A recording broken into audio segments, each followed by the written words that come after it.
Today we want to take a look at an example of a linear transformation. So I've chosen this particular example. T is going to map P2, the set of polynomials, the space of polynomials of degree at most 2 to R2. And we're going to do this by evaluating the polynomial at 0 and 1. So here we have an evaluation transformation. To start working with the transformation, what we want to do is turn everything into, turn the linear transformation into a matrix transformation. And to do that, we map the basis vectors. So let's make sure that we know what our bases are. So our standard basis for P2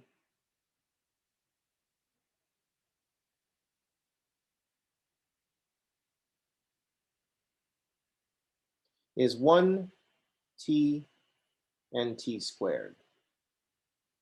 So P2, the set of polynomials of degree at most 2, is a 3-dimensional vector space. And we're going to make it look like R3. So we're going to make a matrix that maps essentially R3 to R2. So we're going to make a 2 by 3 matrix. So our standard basis for R2 is the usual.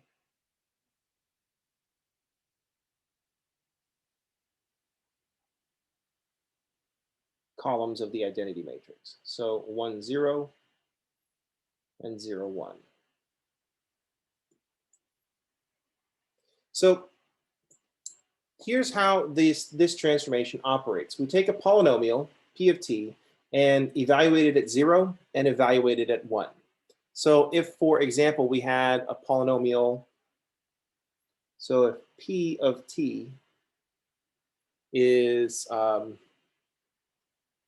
plus 5t minus 7t squared, then the image of P of t, sorry, T of P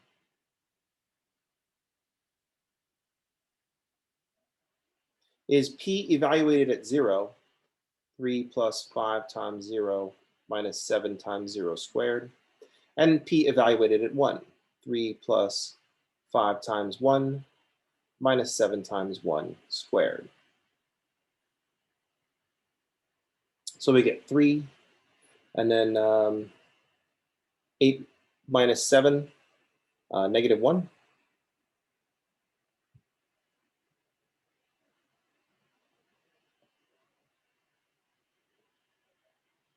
And so that would be the image of this polynomial under positive 1. I was influenced by the negative 7. Thank you. So 3, 1 is the image of this polynomial under this transformation. So if we were to look at, if we were to imagine, to visualize what's going on here, we have a bunch of polynomials in our domain and a bunch of vectors in our codomain.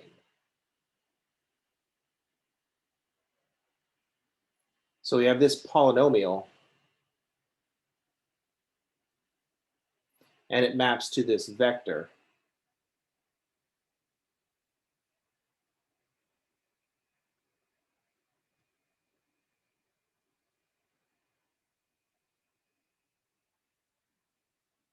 Technically, these polynomials are vectors,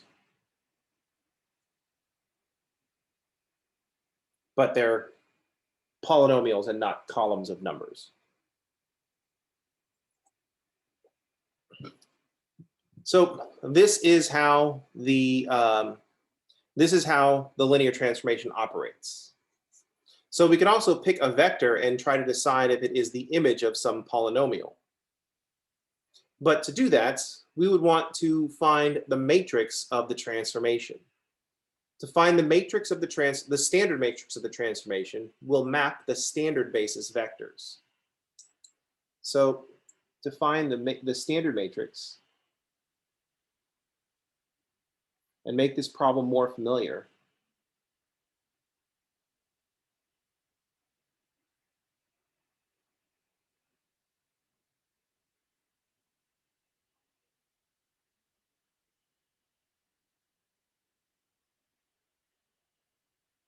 we're going to map the basis vectors. The columns of the standard matrix are the images of the basis vectors. The columns of the standard matrix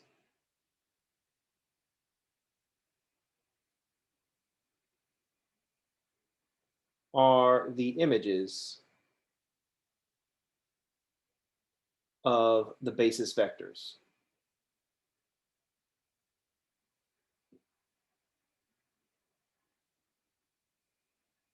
So the standard basis is 1t and t squared. So we'll first find the image of the vector 1. We'll take this polynomial 1 and evaluate it at 0, and then evaluate it at 1. When we plug in 0, we get 1. When we plug in 1, we get 1. So there's the first column of the standard matrix. The next column of the standard matrix will be the image of the second basis vector.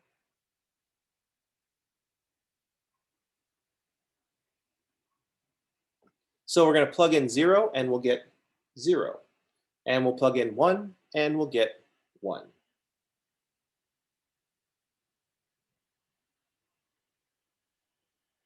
And then the third column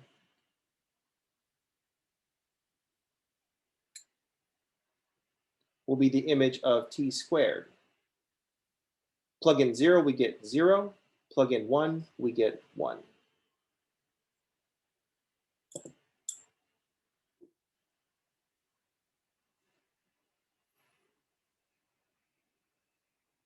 So the standard matrix of the transformation will be 1, 1, 0, 1, and 0, 1.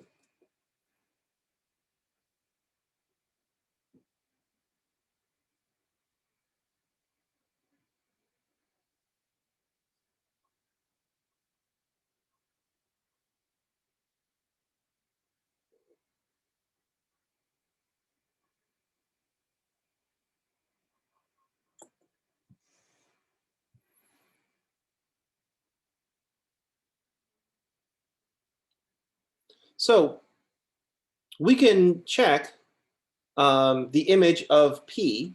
Let's go back to the thing that we did up here. So T of P was just evaluating the polynomial at 0 and 1. We should be able to multiply A by the coordinates, the standard coordinates of P, and come up with 3, 1. So that's what we'll want to check now. So now we should, let's multiply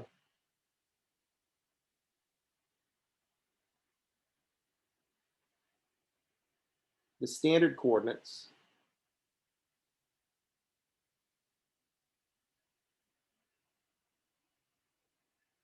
of P of T by A to see if we get 3, 1.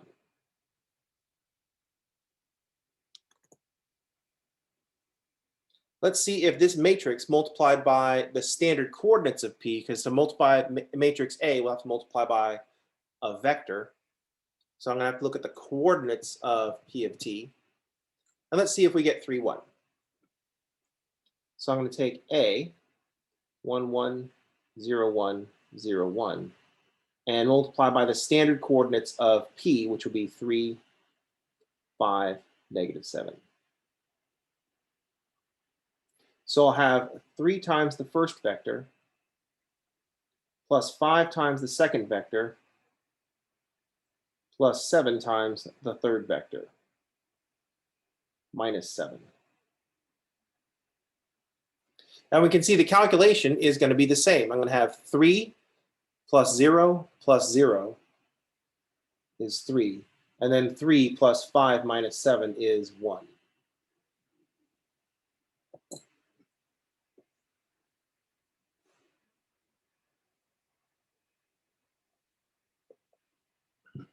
So at least for this one polynomial, this matrix works.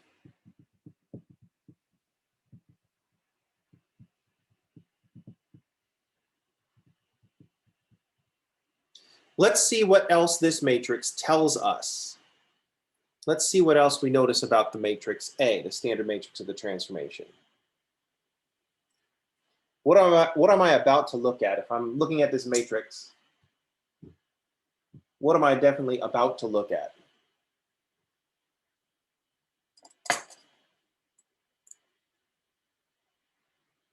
So we're looking at a matrix. The pivots will tell us something. So here's a matrix A. We know we have a pivot in the first row, first column. The reduced echelon form, I'm just going to subtract the first row from the second row, and that'll drop out at 0 here, but maintain the 1s here. So there's going to be my next pivot. So we're going to notice that the matrix A, the standard matrix of the transformation, has a pivot in each row. So the transformation is onto or surjective. So A is the standard matrix of the transformation. So A, which is the matrix of the transformation,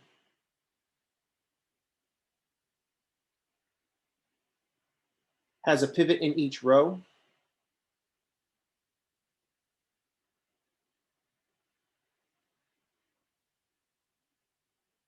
So T is surjective.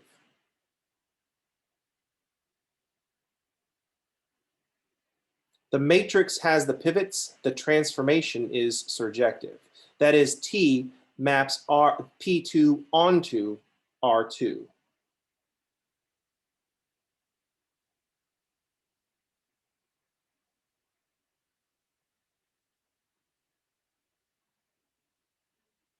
That also means that the range of T is all of R2.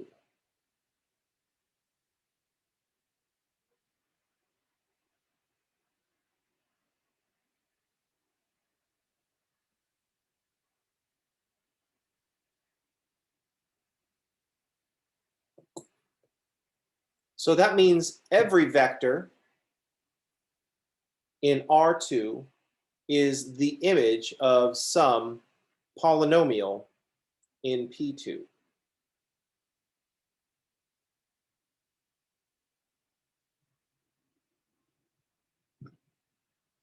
That means every vector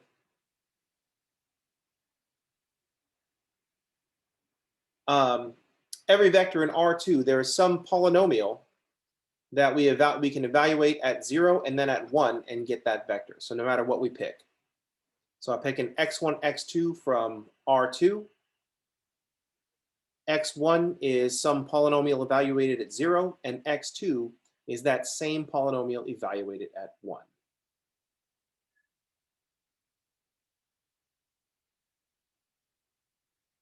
So that means we can pick anything except more space on this piece of paper. Oh, it's not paper. It's a piece of plastic.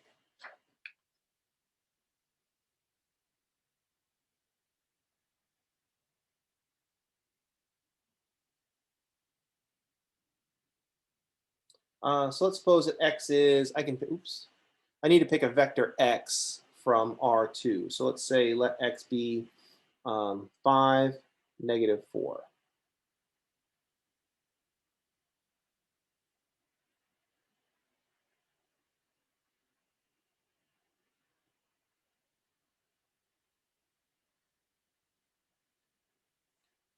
Because we know that we can pick anything because T maps P2 onto R2. So let's find some polynomial that gives us 5 when we evaluate at 0 and -4 when we evaluate at 1. And we're going to do that by solving an equation. I just asked you to solve an equation. I put an output 5, -4. Oops.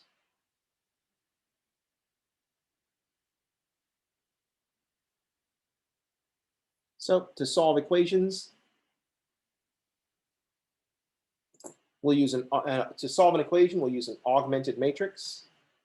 Here, I'm going to verify that, show you my calculator to show you that I wasn't doing this to make sure that it would work earlier.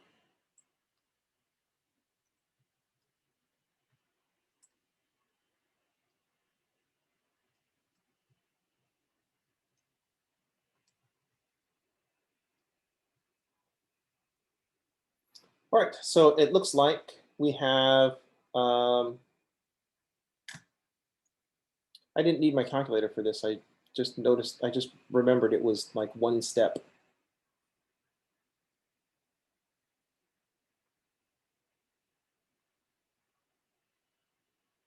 This is the linear algebra equivalent of me grabbing my calculator to multiply like 37 times 4.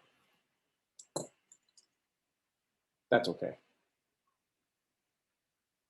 So right now we're solving a matrix equation, AP equals X. And so we've got these three coordinates. We've got P1, I shouldn't use P. Let's say C1, C2, and C3. And it looks like C1 is equal to 5. It looks like C2 is equal to -9 minus C3. And C3 is free. So we're getting an infinite number of solutions, and we should expect an infinite number of solutions because we notice that the matrix of the transformation does not have a pivot in every column. So the transformation is not injective. It's not one-to-one. And so each image in R2, or each vector in R2, is the image of more than one polynomial in P2. Our solution set, the coordinates of our solutions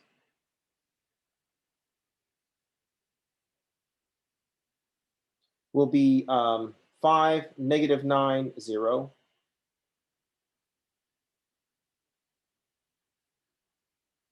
Plus C3 times 0, -1, 1.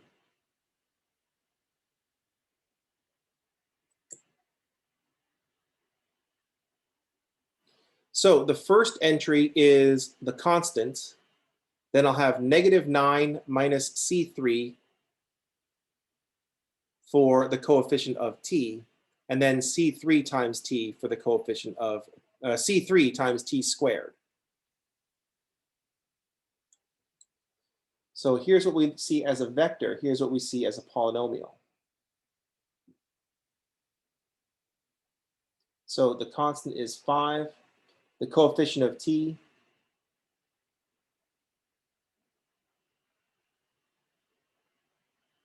and then the coefficient of t squared is just C3.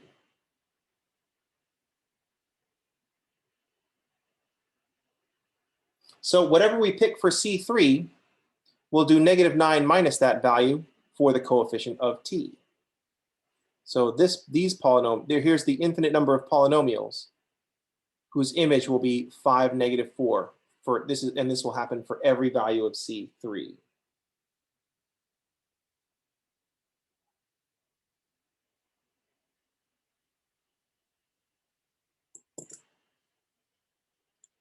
So we should have seen this coming.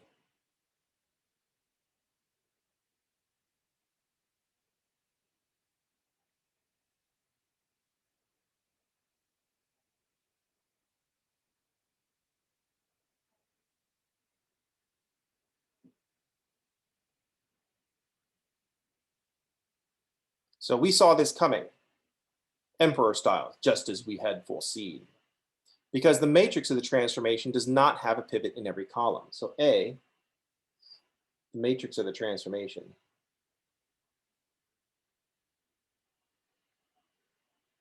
does not have a pivot in every column.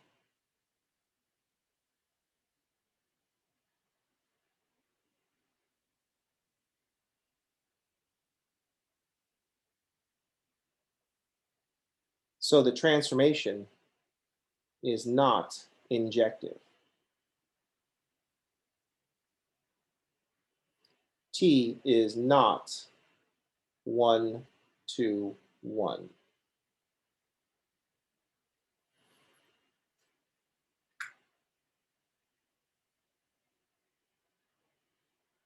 We should check to make sure that this still fits with what we calculated before. If I choose C3 to be, let's say, if I choose C3 to be -7,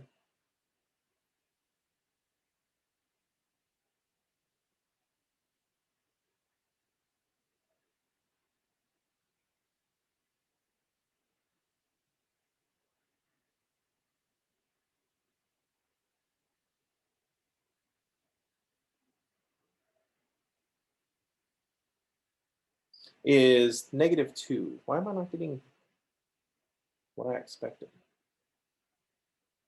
Oh, because I put 5 and -4. Oh, yeah, that's right. We didn't evaluate. Yeah, sorry, never mind. I started to confuse myself. So here is one polynomial. Um, here's one polynomial that will have an image of 5, -4 if I evaluate it 0 and 1. So our polynomial p of t will be 5 minus 2t minus 7t squared. If I evaluate this polynomial at 0, I get 5. And if I evaluate this polynomial at 1, I get 5 minus 2 minus 7, or -4.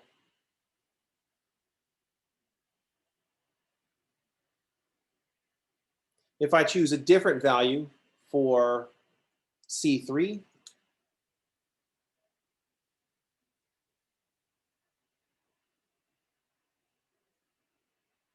then -9 minus 10 is -19. And our, let's just call it Q of t, is going to be 5 minus 19t plus 10t squared. If I evaluate Q at 0, I get 5. And if I evaluate Q at 1, I get 5 minus 19 plus 10, or -4. So here are two different polynomials that both map to 5, -4 under the transformation t.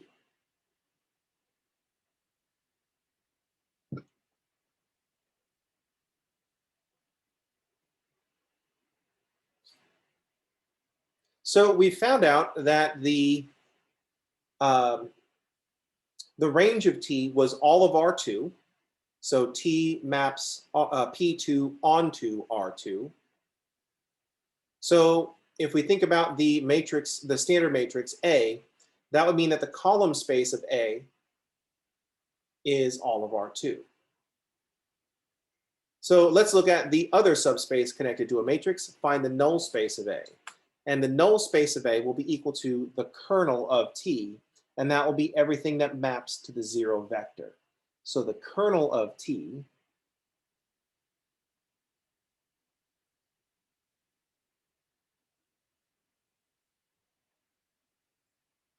is the null space of A, which is the matrix of the transformation. That is solutions to T of x equals 0. That is solutions to A times x equals 0. So notice that the kernel of T is everything that maps to the 0 vector. So the kernel of T and the kernel of T is a subspace of P2. So we're not looking for vectors, we're looking for a bunch of polynomials. So the kernel of T is a subspace of P2. We're looking for the polynomials that map to the 0 vector. And once again, so we're going to solve the homogeneous equation. So once again, we're going to appeal to our standard matrix.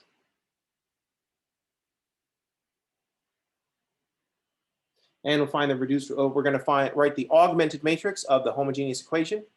And this is going to be easy to reduce.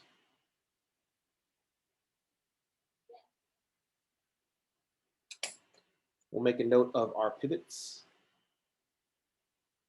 Oh, I want to remind you that the pivots of the reducer echelon form are the same as the pivots in the original matrix.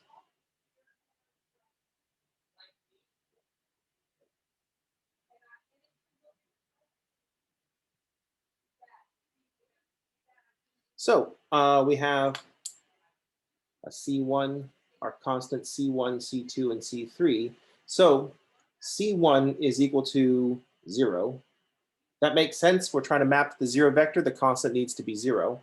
C2 is going to be 0 minus C3, and C3 will be equal to, is free. C3 won't be equal to things.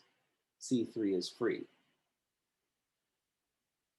So the coordinates of our polynomial solution, the coordinates, oh, I called them x. The coordinates will be 0, minus 1, 1, times C3. So our polynomial x of t, that will be everything that maps to the 0 vector, will be 0 minus C3 times t plus C3 times t squared.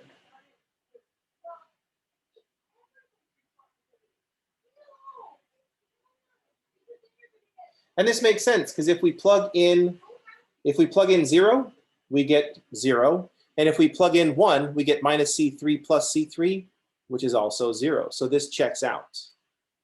So if we wanted to check, if we find x of 0, we get 0.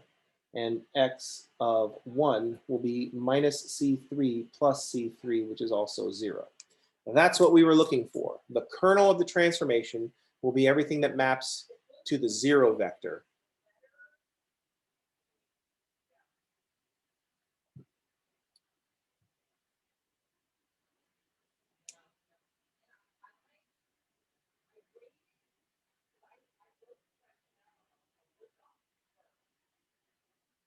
All right, so we had this transformation that mapped a polynomial space to R2, and we use coordinates to do this because what we found with a basis and coordinates, all vector spaces look like Rn. Let's pause the video here and talk about some other things.